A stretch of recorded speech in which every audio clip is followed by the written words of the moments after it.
Bakit ka nagagalit sa taong tamad? Wala namang ginagawa sa iyo. Sapagkat siya ay walang ginagawa kaya nakakainis ito. Nararapat kumilos ang bawat isa at gampanan ang mga responsibilidad sa buhay. Ang pagiging tamad ay nakakasagabal sa pag-unlad ng isang tao. Upang maging maunlad ka, huwag kang maging tamad at nagsumikap para sa pamilya. Hello guys, samahan niyo ako kumain ng lechon sa aking nanay. Ngayon, pupunta na ako sa aking nanay. Bababa na ako ng hagdan para makarating na ako sa puso mo. Charot! Wahahaha! Iba na ako. Malapit lang naman ang aking nanay kaya't nilakad ko na.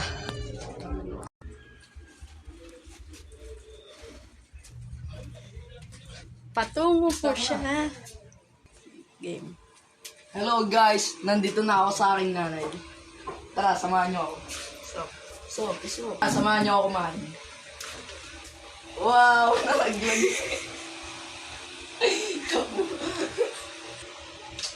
Wow! May lechon na. Tara, samahan niyo ako kumain guys.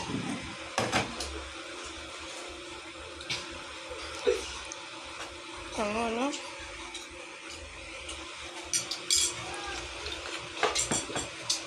Titikman natin ang luto ni nanay. Po guys, ito po sa usawan. Pagpasensyaan nyo na po yung mata. Nagkasor eyes po.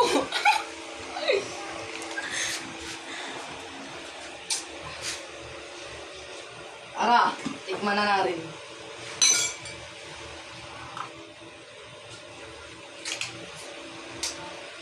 So,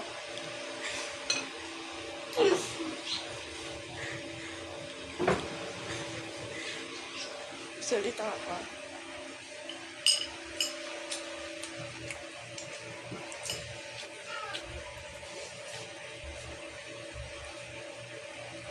masarap.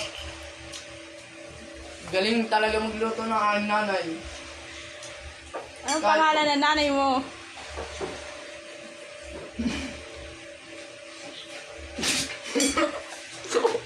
Ang pangalan po ng aking nanay nagluto nito ay si Cristina Villadiego. Sobrang solid ng kanyang pagluluto. Medyo galing pang bakery.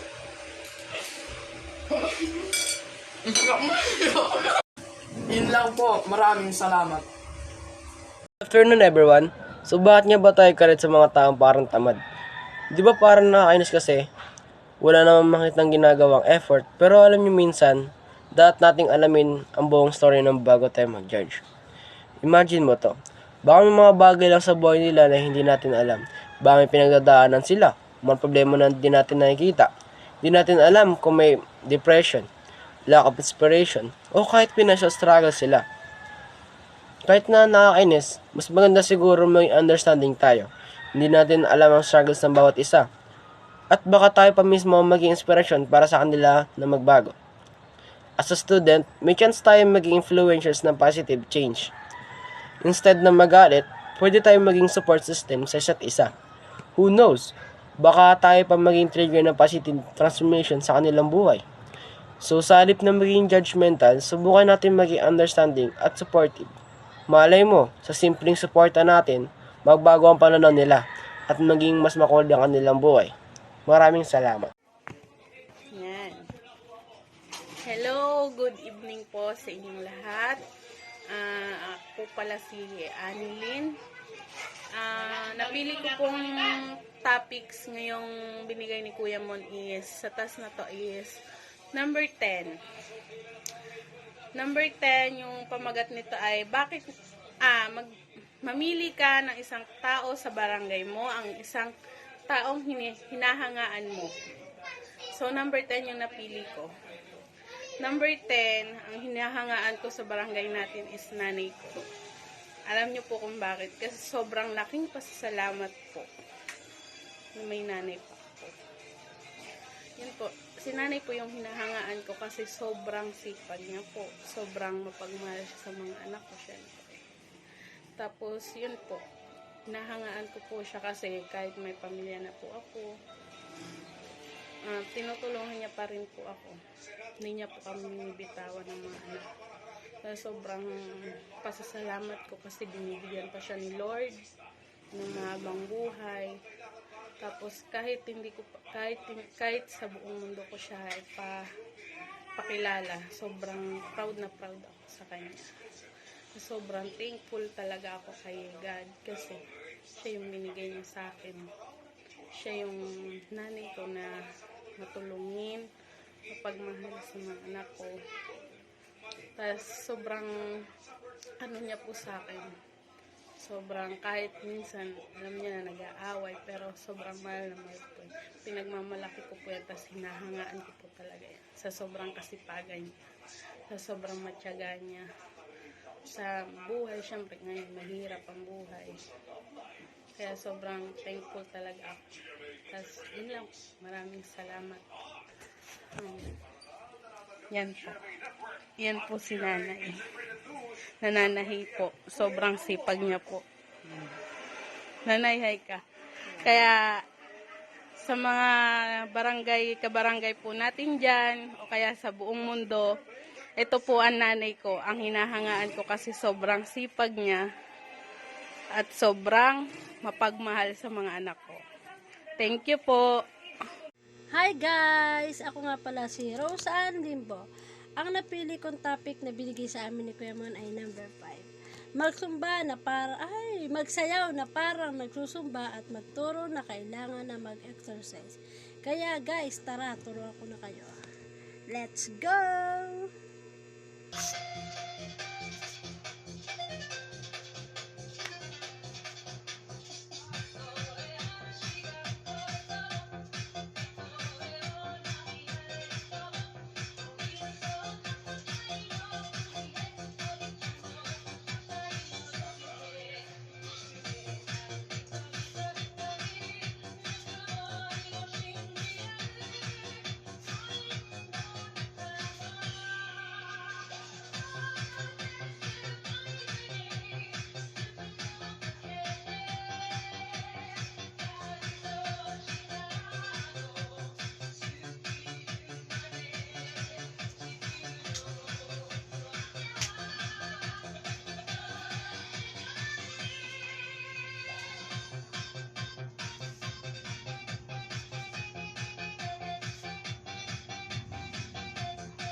Thank you guys!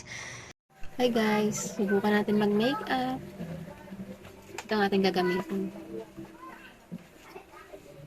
Eyeliner, tsaka lipstick. Okay na yan.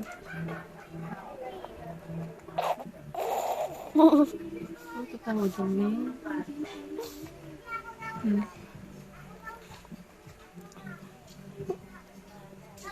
27, 28, 29, 30, 31, 32, 33.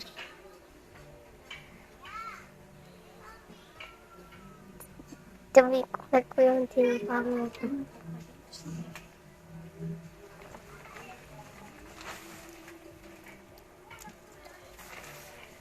Ate, ikaw nga mag-abak. Mama, kulong hawak mo, Ermi.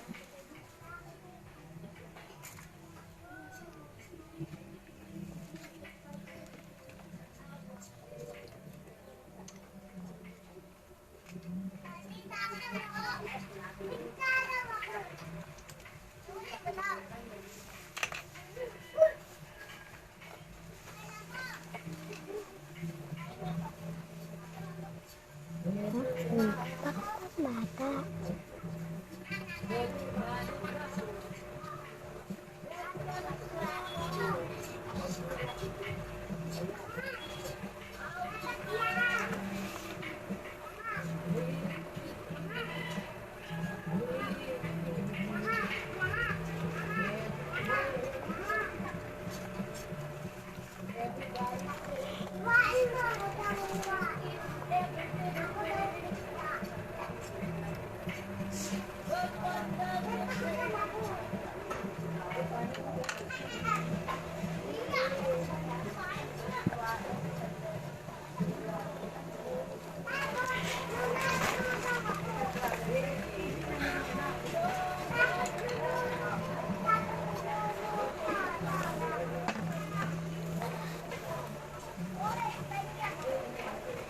Ikaw nga.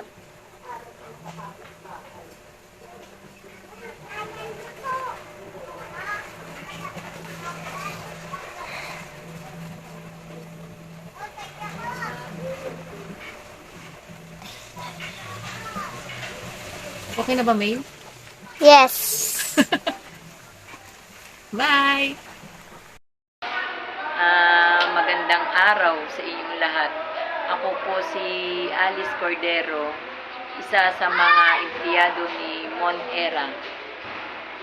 Ngayon po ay meron kaming task na mamimili ng video. 1 to 10, iba-iba yung topic. Ngayon po napili ko ay number 10. Video topic is mamili ka ng isang tao dito sa ating barangay na iyong hinahangaan. Nandito po kami ni Ate Cindy, Ate Cynthia para siya po yung napili ko na isa dito sa ating barangay na aking hinahangaan. Ate Cynthia, pwede mo bang ipaliwanag sa amin kung papaano ka nakarating sa edad ngayong 65 years old na walang nararamdaman or kahit maintenance, nakapagpalaki ng 7 anak, tapos hanggang ngayon, sipag at tiyaga pa rin ang dinadala mo ngayon hanggang ngayon. Pwede mo bang ipaliwanag sa amin? Opo, Saan ka naman. nag-umpisa? Dito po ako, lehitimo hindi po ako taga-Isla. Ako po ay isang Cagayanan. From Cagayan to Tuguegarao po. So, ang aking mister ay taga-Bicol siya. May anak po kami na 7. Isang babae at 6 na lalaki. So, maaga po kami na nagkahiwalay ng mister ko. Pero yun po ay pinangatawanan ko na ako po ang magpapalaki sa aking mga anak. Ang aking anak na mawala sa akin ang mister ko ay 1 taong kalahati ng aking bunso. Hanggang sa kasalukuyan ngayon po ay malalaki na po sila. Na sila po ay napapag-aral ko din po sa pamamagitan ng paggagawa ng set, nagkakalis, nagtitinda, labandera, lahat. Ngayon po itong malalaki na po sila, ako po naman ay naging empleyado po ako ng barangay. So, doon sa pag-empleyado po ng barangay, ako po ay isang bawsi officer. So, hindi lang po bawsi officer ang aking ginagampanan sa barangay, kundi nagtatanim po din ako ng gulay-gulay na pwede namin ipamahagi sa aming mga kababaryo. Pangalawang, Isa rin, may tanong ako. Ano bang lagi mong kinakain or para maging healthy ang iyong katawan? Kasi compare sa ibang mga senior citizen, may mga maintenance na sila, may mga gamot na araw-araw. Ikaw, wala. Tapos, okay na okay, good health yung iyong katawan. una sa lahat talaga, disiplina ang gawin mo sa sarili mo. Kumain ka ng tamang oras, matulog ka sa tamang oras. The more is gulay. Pwede kang kumain ng baboy, karne ng baboy, karne ng manok. Pero ilimita mo ang sarili mo para hindi ka masyadong kapitan ng kolesterol o anuman na sakit. Kung halimbawa tayo ay nakakaroon ng sakit, agad i-ehersisyo ang katawan. Ehersisyo para lang mawala. Tapos isa rin po sa hinahangaan ko sa inyo, yung pagiging palakaibigan, maraming kaibigan. Oo, kasi kailangan kasi palagi ka nakangiti kasi pagka intindihin mo yung hirap mo sa buhay, mai-stress ka lang. So, kailangan sa kaibigan at pag nakaroon ka na may konting kadalasan kasi may conflict ngitian mo lang yun. Tapos pasok mo dito, alisin mo, huwag mo pahubutin na maghapon, ngingiti mo na. Isa rin po ito sa kadahilan ng kaya ko siya napili ay masarap po itong magluto. Dito sa aming barangay, siya po yung tagaluto ay grabe po ang sarap ng kanyang pagluluto. Kahit po yun ay magtinda dun dito sa ating barangay, nilalako niya. Araw-araw naglalako ng ulam. Luto rin po niya yun. Isa rin yung dahilan na kaya ko hinahangaan. Ang isa pa pong dahilan ay ang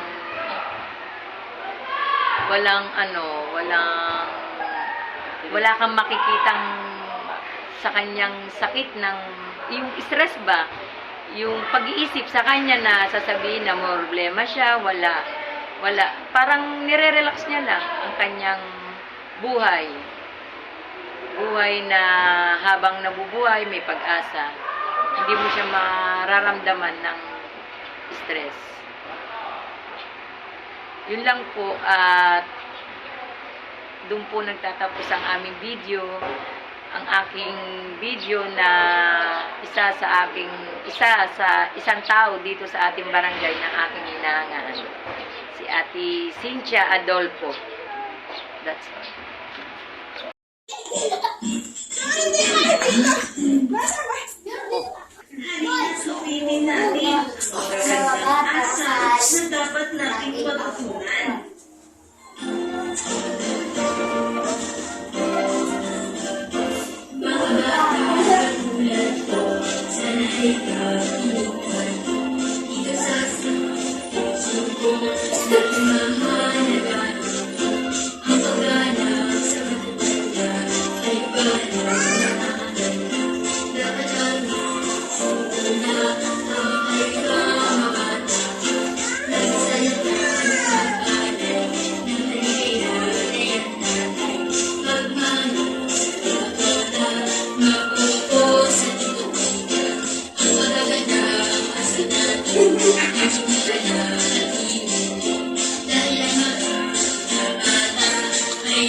Ako si Jesper Militeres. Ako si Mustafa Militeres.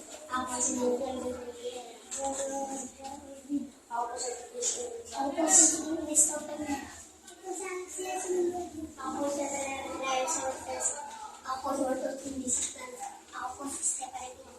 Ako si Cristian Rivera. Pamela Boy. Wala sa kabiyan ang batang mag-aral. Disiplinado ng magulang. Thank you for watching. Bye! Boom!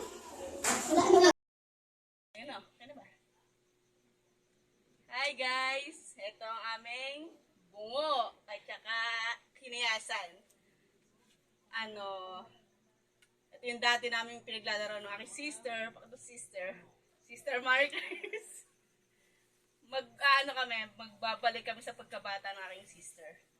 Ito na, may bungo kami, kiniyasan, tsaka lighter.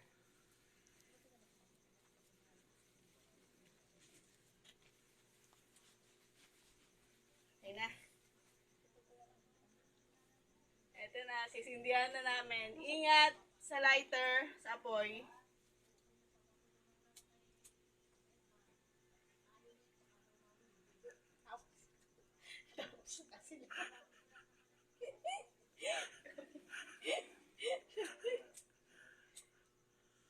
Wait lang.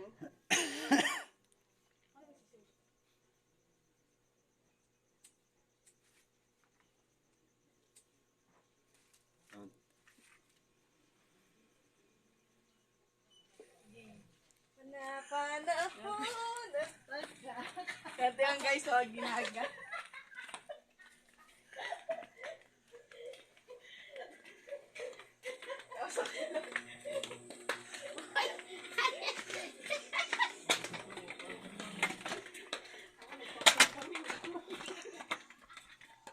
Ito pa kayo mga kapitbahay.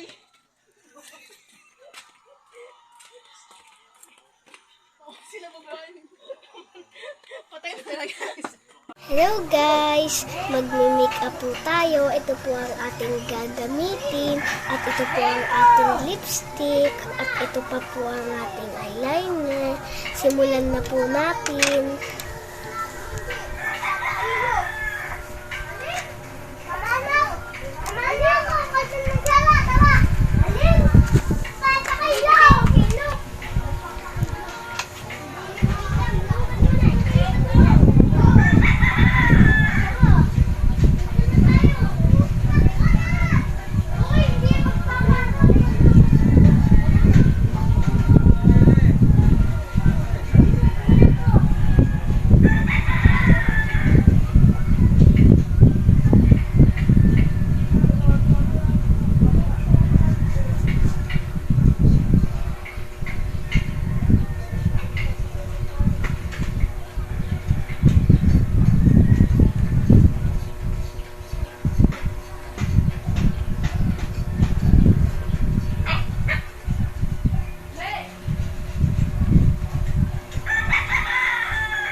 Isunod na po natin ang eyeliner.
busy ka sa work ka.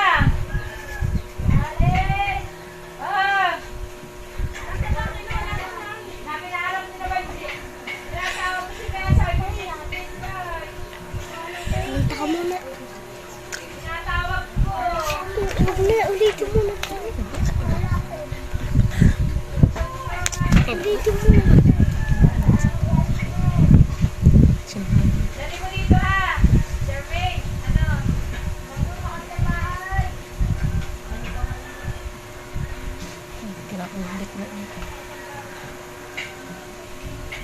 Isunod na po natin ang lipstick.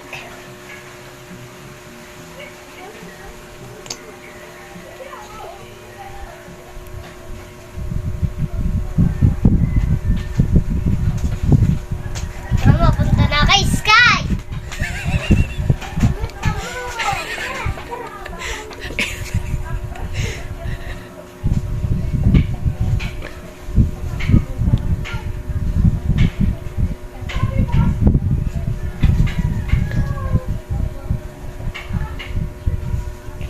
Tapos na po.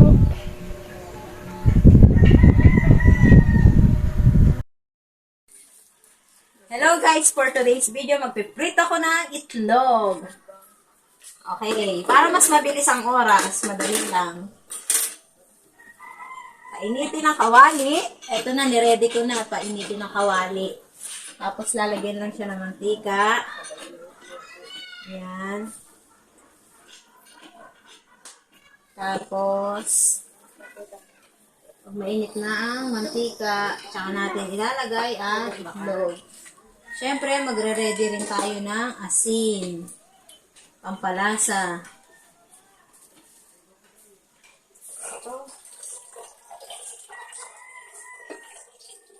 Ayan, mainit na ang ating kawali.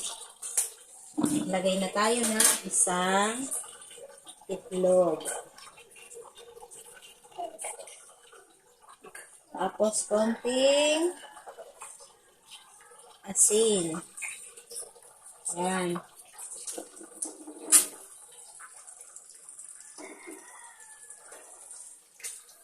Sunny side up.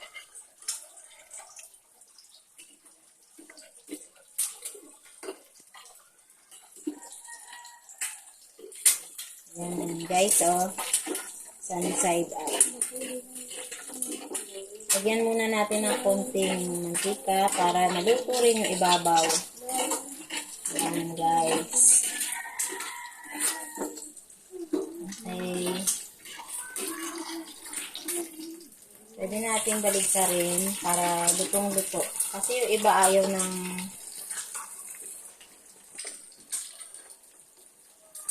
ano yung pula.